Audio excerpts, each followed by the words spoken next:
Have you ever sat in the quiet of your home, maybe in the early morning when the birds are just starting to sing, or late at night when the world has gone to sleep, and asked yourself a question that you've never dared to say out loud? What will happen to me as I grow old? It's not the kind of question we bring up over tea with friends. It's not something our children ask us directly, even if they're thinking about it too. But deep down, in that place where all our truths live, we know it lingers. And as the years pass, the question doesn't go away. It only gets heavier. Will I be cared for? Will I be a burden? Will I still matter? These are not the worries of the weak. These are the quiet, dignified concerns of people who have spent decades living, giving, raising families, and building a life. And now in this new chapter, one that's supposed to be peaceful and respected, many find themselves uncertain, even invisible. There's something profoundly misunderstood about growing older. Society tends to look at aging as decline, as loss, as a series of things we can no longer do. But what if growing older isn't about what's being taken away, but what we finally begin to understand? In our youth, we chased achievement. In middle age, we carried responsibility. But in this stage of life, perhaps the greatest gift is clarity, the ability to see with unfiltered eyes what truly matters and what never did.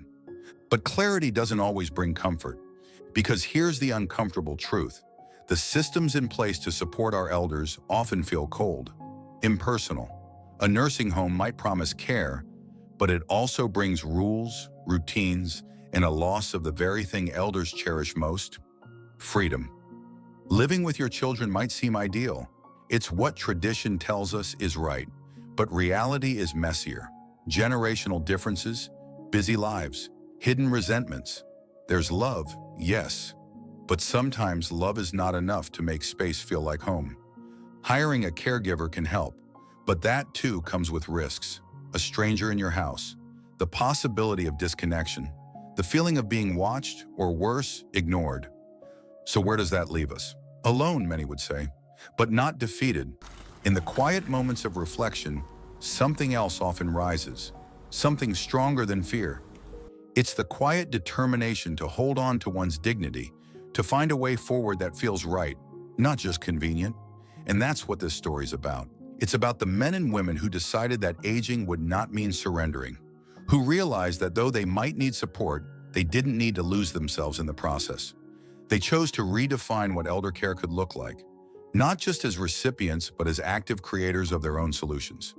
You'll hear from three elders in this series. Their paths are different, but their hearts are the same. Each of them looked at the conventional paths, nursing homes, dependency, isolation, and said, "That's not for me." Not because they didn't need help, but because they knew they still had value, still had choices, still had a right to decide how they live. And that's what more of us need to hear. That dignity in old age is not a privilege, it's a right. That needing assistance doesn't mean you failed. That choosing a different way doesn't make you stubborn, it makes you wise. We must begin to talk honestly about what aging really means. Not in medical charts, not in economic statistics, but in the language of the soul. Because aging isn't just a physical process, it's emotional, it's spiritual, it's a shifting of roles, a releasing of some things and a reclaiming of others. So many elders walk this path quietly, with grace and patience that often goes unnoticed. They step aside to let others shine. They bite their tongue when they feel disrespected. They hold their tears for when they're alone. And they do it because they love. Because they don't want to cause trouble. Because they were taught to endure. But behind every smile is a history. Behind every wrinkle is a story. Behind every act of silence is a human being who still feels everything deeply. In this stage of life, the need for connection doesn't fade, it sharpens. The desire to be heard doesn't weaken, it intensifies. And the yearning for purpose doesn't disappear, it deepens. That's why we need new models of elder care. Not just places to keep people safe, but places and systems that help them feel alive. Options that blend support with autonomy, environments that value contribution, not just survival. Some of these solutions already exist, quietly, modestly, in neighborhoods where seniors form small networks to help one another, in living arrangements where services are delivered with respect, not pity, In small apartments with big freedom, in Tai Chi groups that become chosen families, in morning check-ins through messaging apps that save lives and lift spirits. These are the stories worth sharing. Not because they're perfect, but because they're real. Because they offer hope. Because they remind us that even in old age, we can still choose, still create, still change. This video isn't just for those already in their later years. It's for the sons and daughters who wonder how to help without hovering. It's for the caregivers who want to offer dignity, not just duty. And it's for the society that's slowly waking up to the truth that our elders are not fading, they are evolving. So take a deep breath. Set aside what you think you know about aging, and listen closely to what's possible when you believe your later years can be just as rich as the ones before. Because aging is not the end, it's simply a new beginning. One written in wisdom, lived with intention, and shared through stories like the ones you're about to hear. Arthur is 76 years old. His hands, once steady and strong from decades of working as a woodworker, now carry the gentle tremble of age. His hair, silver and sparse, tells a story of time that has passed, but his eyes, sharp and steady, still carry fire. A quiet, thoughtful man, Arthur never liked being the center of attention. He preferred the sound of sandpaper brushing against wood over small talk. And now, more than ever, he values silence. Not the silence of loneliness, but of peace. When his wife Eleanor passed away 6 years ago, Arthur didn't just lose a partner, he lost his rhythm. They had been married for over 50 years. She was the talker, the planner, the one who made the house feel like home. When she died, everything felt still, too still. Meals became mechanical, days bled into one another. The quiet they once cherished together now felt hollow.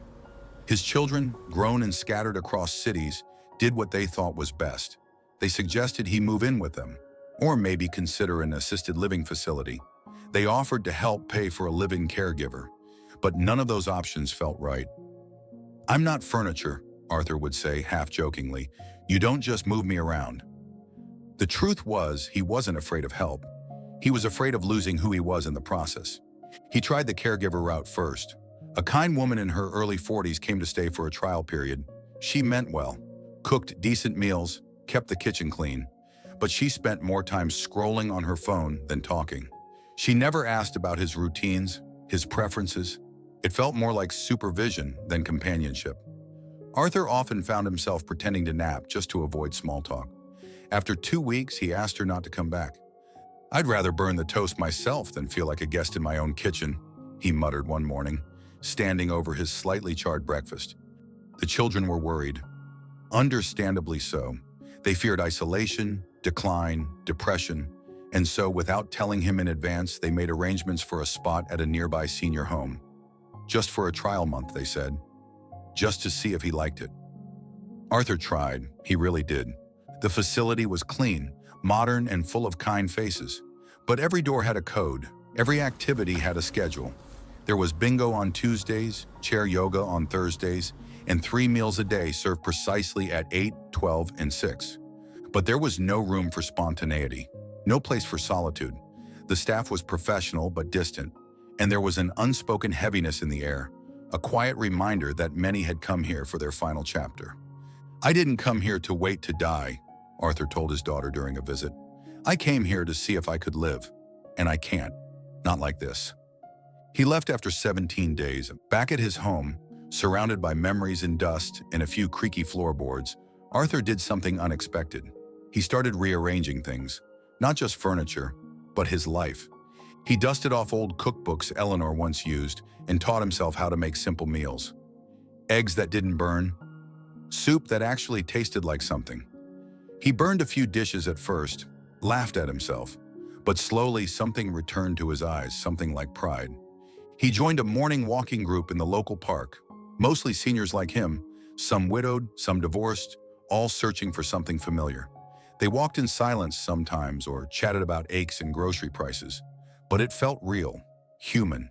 And then something truly remarkable happened. One chilly morning, after their usual 2 laps around the lake, a woman named Claire, 78, brisk and sharp-tongued, mentioned she lived alone in a house too big for her. Another man, Michael, 80, said he had trouble remembering to take his medication. They joked about forming a senior squad where they just check on each other each day. But by the next week, it wasn't a joke anymore. They started a group chat, nothing fancy, just a daily I'm okay check-in. Soon there were 10 of them, then 15. Arthur offered to build a small wooden bench for their favorite meeting spot in the park. Michael, the forgetful one, helped sand it down. Claire brought thermoses of tea. On cold days, they sat wrapped in scarves, sipping slowly, talking less, but feeling more seen than they had in years. Someone suggested they create a simple system. If one person didn't check in by noon, another would knock on their door. No obligations, no pressure, just accountability and care. They even decided to help each other with errands. If Arthur needed to pick up groceries but felt too tired that day, someone would go for him. Not for free, but at a small rate everyone agreed on. $10 for an errand, $20 for hospital accompaniment, fair, respectful, no pity involved. It's not charity, Claire said. It's community. And that was the magic word, community. Arthur realized something that changed his whole outlook. He didn't need to live with his children to be safe. He didn't need a caregiver to feel cared for. He just needed connection, on his own terms. This informal network of seniors became more than a group. It became a lifeline. They celebrated birthdays with cake and mismatched candles. They helped one another set up new phones, navigate prescriptions, and even fix leaky faucets. And when someone didn't show up one morning, the group knew exactly what to do. One day, Arthur got dizzy while gardening. He sat down too fast and hit his elbow. It wasn't serious, but it shook him.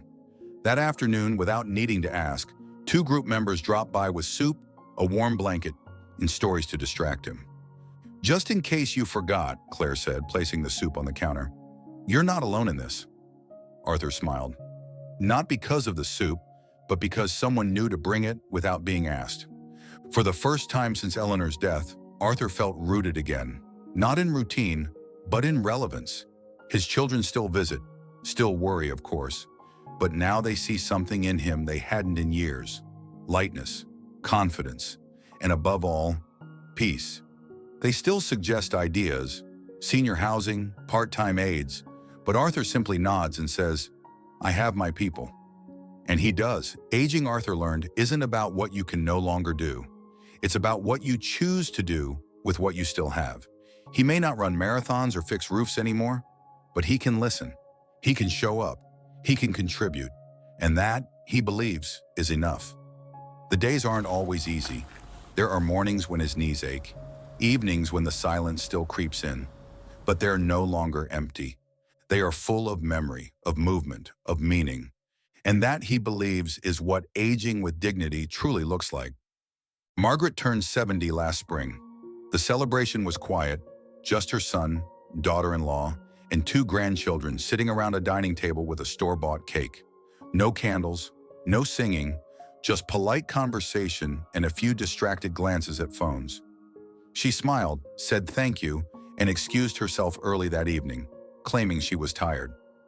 The truth was, she wasn't tired, she was sad. Not because of the party or the aging, or even the lack of candles.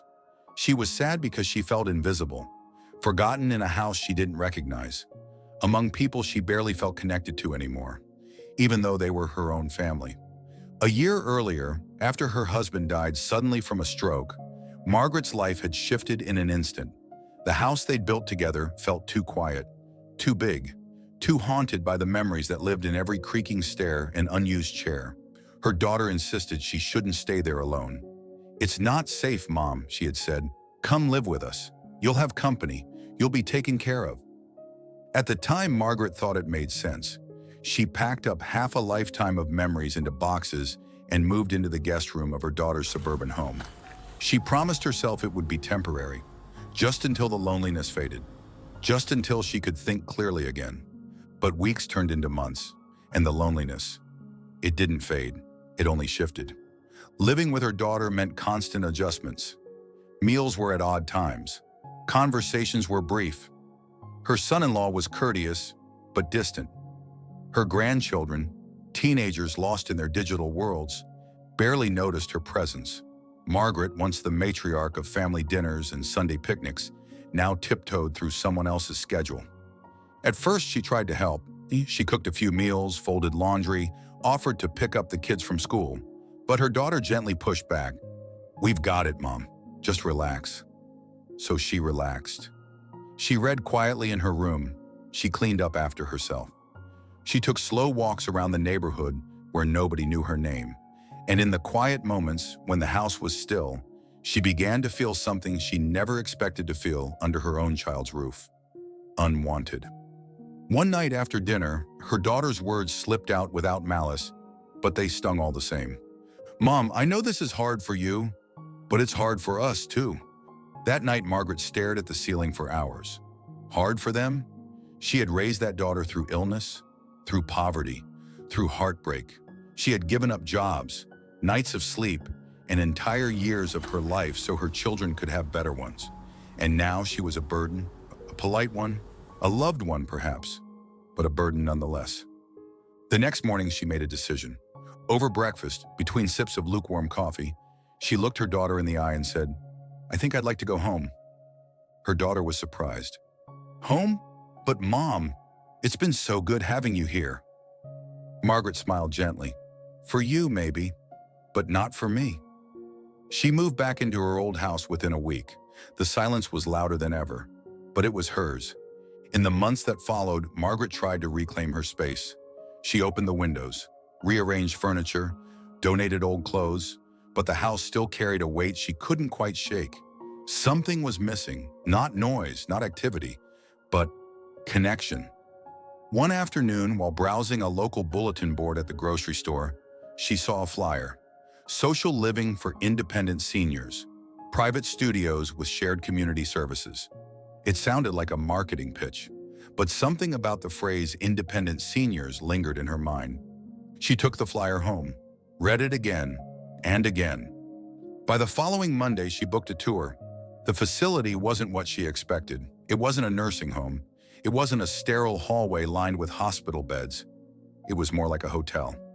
Each senior had their own studio, furnished with warm colors, soft lighting, and private bathrooms. There was a communal dining area where breakfast and dinner were served, optional housekeeping, a quiet reading room, even a small garden in the courtyard. More importantly, there was freedom. No rigid schedules, no condescending rules, just a supportive environment for people who could still live on their own, but didn't want to be alone. Margaret stood in one of the sample units, hands folded, heart beating faster than it had in months. It wasn't luxurious, but it was calm, clean, hers if she wanted it. The rent was just under 4,000 won a month, more than she had planned to spend, but still within reach with her pension. She ran the numbers. If she rented out her house, added her monthly income, and kept her spending modest, she could do it. That evening, she called her children. They didn't understand. "Why pay to live in a hotel?" her son asked. "Why not just come back and stay with one of us?" But Margaret didn't want to explain dignity. She didn't want to justify the feeling of walking through her own front door and knowing the light switch was exactly where she left it. The dishes in the cabinet, the rhythm of life, her rhythm. So she said simply, "Because I want to live, not just exist." The move was slow, careful, and quiet, but the change in her spirit was immediate. Within the first week, she made friends. Elaine, 2 doors down, loved knitting. Roy, a retired teacher, hosted chess games in the afternoon. They weren't best friends. They didn't gossip or overshare, but they exchanged smiles, held the elevator door, checked in when someone looked tired. And at night, Margaret would sit on her small balcony with a cup of tea, staring into the soft glow of courtyard lamps, feeling something she hadn't felt in a long time. Peace. Some might say it's a luxury, that not everyone can afford to live in such a place, and that may be true. But Margaret believes something else too, that sometimes peace is worth the price. She still sees her children, still joins for holidays, birthdays, and the occasional Sunday lunch. But the dynamic has shifted. She's no longer the extra person on the couch. She's a guest, a visitor, and somehow that makes the love feel cleaner, less obligatory, more chosen. One afternoon, as she was showing her granddaughter around her studio, the young girl asked, "Grandma, are you happy here?" Margaret looked around. The plants by the window, the books stacked on the side table, the framed photo of her and her late husband on the nightstand. She smiled and answered honestly, "Yes, sweetheart, I am." Because for the first time in years, she felt like her life belonged to her again. And that, to her, was everything. Would you like me to continue with part 4 next? Perhaps focusing on another elder who chooses a different but equally dignified lifestyle, such as co-living, part-time companionship, or a self-managed support network? Robert was never the type to ask for help. Not when he slipped on the icy driveway at 60 and fractured a rib. Not when he lost his wife, Janet, to cancer after 42 years of marriage. And not when the loneliness began to press in, slowly, like fog creeping under a closed door. He had always been a doer, the neighbor who shoveled everyone's sidewalk before they woke up. The man who fixed a broken porch step without being asked. The father who worked double shifts and still made time for Little League. Aging, he thought, would be no different.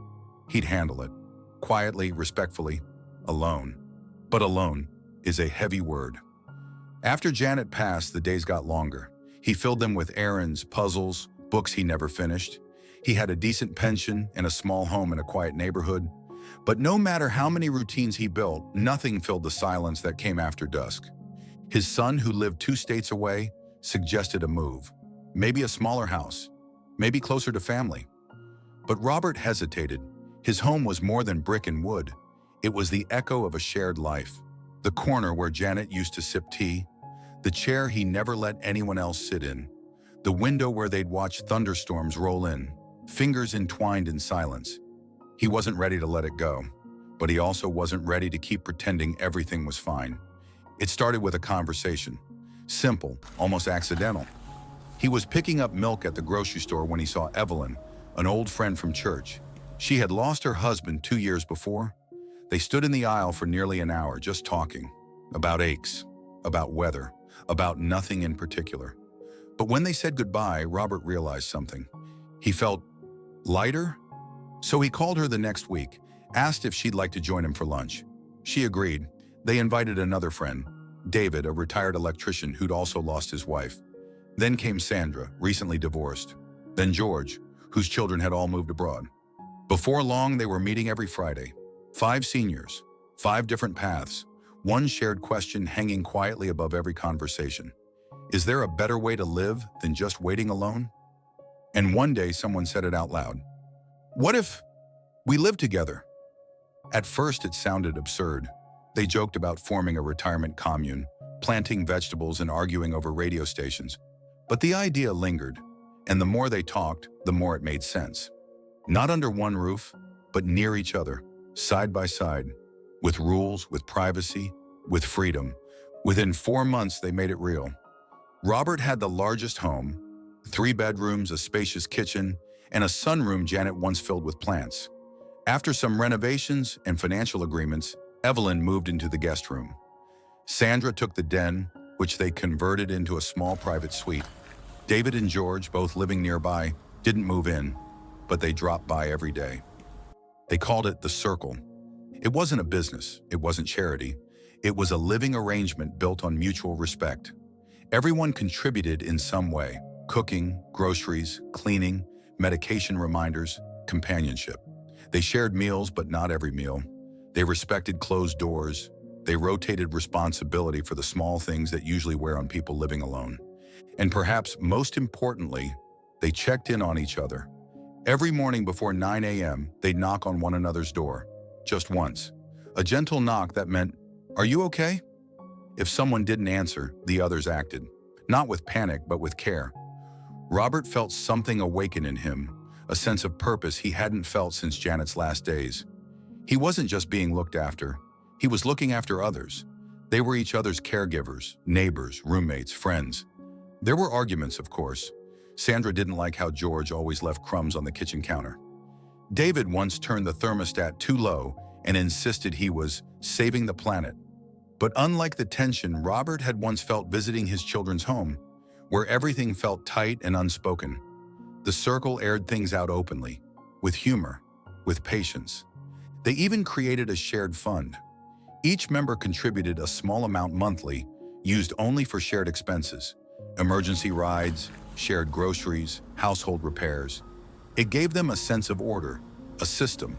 Not charity, not handouts, just fairness. Soon others began asking questions. Neighbors, friends from church, acquaintances who heard about this strange little community of seniors supporting each other without formal institutions.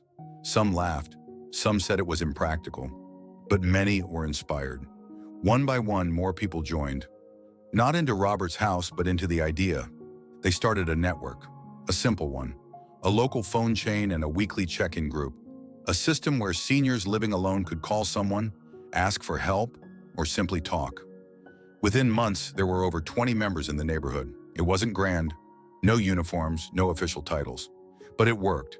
Someone would cook an extra meal and drop it off down the street. Another would help set up a TV. When George had surgery, David stayed at his house overnight. When Sandra's arthritis flared up, Evelyn helped her bathe without embarrassment. It was care, but on their terms.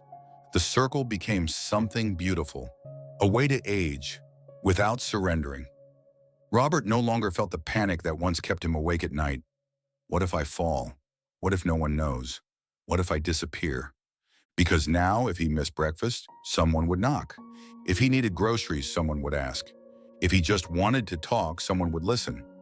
One afternoon, sitting in the sunroom with a cup of tea, Robert looked around at his house, not as a shrine to what once was, but as a living, breathing place full of new stories. Laughter drifted from the kitchen where Sandra was complaining, as usual, about George's music taste. Evelyn hummed softly while watering the plants Janet had once nurtured. And for the first time in years, Robert didn't feel like he was waiting for life to end. He felt like he was part of something real, something shared, something chosen. His son came to visit one weekend. As they sat on the porch, the younger man looked around and said, "Dad, this is kind of incredible. I didn't think people your age would do this." Robert chuckled. "Neither did I. But then again, maybe we've been doing it all wrong. Aging shouldn't mean isolation. It should mean community." And he meant it, because the circle didn't just keep them safe, it made them whole.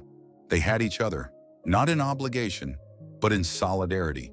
And that, Robert believed, was the best kind of elder care there was. What do these stories have in common? Arthur, Margaret, and Robert didn't follow the expected path. They didn't settle for loneliness, dependency, or silence. They chose something else, something braver.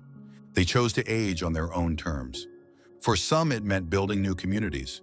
For others, it meant returning home to reclaim peace. And for many, it meant understanding the simple truth. Getting older doesn't mean giving up who you are. No. We live in a world that often treats the elderly like they've already said their last meaningful word. But these stories prove otherwise. Aging is not an end. It's a new season, a time to connect deeper, live fuller, and define care in ways that feel human.